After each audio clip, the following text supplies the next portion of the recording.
And so what we're going to face in 50 years is a water deficit, where if we don't build enough water supplies between now and 2060, there just won't be enough water to meet the demands of the Texans that'll be here by then.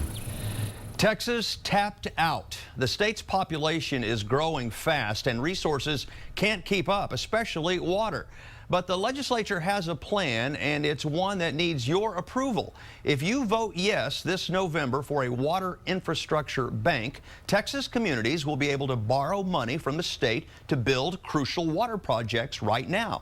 The areas most at risk of running out of good water are the urban areas. You can see them here in the shaded areas on the map: Dallas, Houston, and the San Antonio-Austin corridor. There are also major concerns about water shortages in South and West Texas.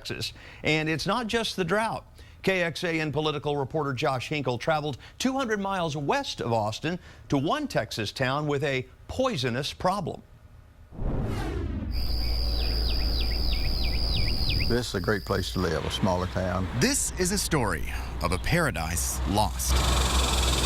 Eden, Texas, a town thirsty for a solution to a problem with the poison seeping into its water. I guess they have worse dishes. You can't see it or taste it, but Councilman Wendell Moody's known for years. Good. He's drinking radium. EPA says if you drink 2 liters of the water that's around here for 70 years, you might, emphasize might, get bone cancer. Everyone has some minor exposure to radium. It's in the soil, the rock, the water.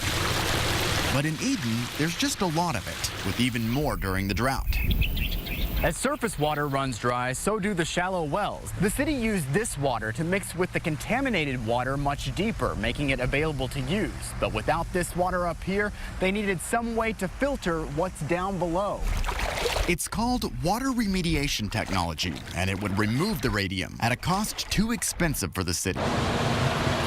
A city that's home to the area's only prison. It has the county's only hospital and plenty of places that need this precious resource now. We need it to wash dishes. We need it for everything.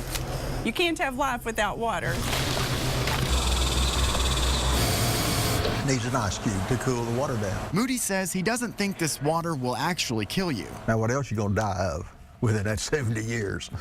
Born and raised here, he still doesn't want his town taking that chance. Get this thing behind us.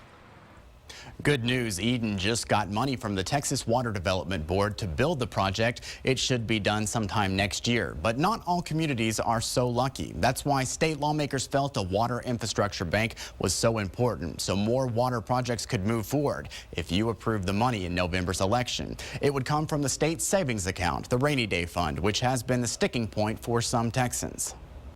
$2 billion will be appropriated to this fund, the State Water Implementation Fund for Texas, for the use of financing state water plan projects. There are plenty of water problems here in Central Texas. Tonight at 10, we'll show you one of the worst cases right here on Lake Travis. Josh Hinkle, KXAN News.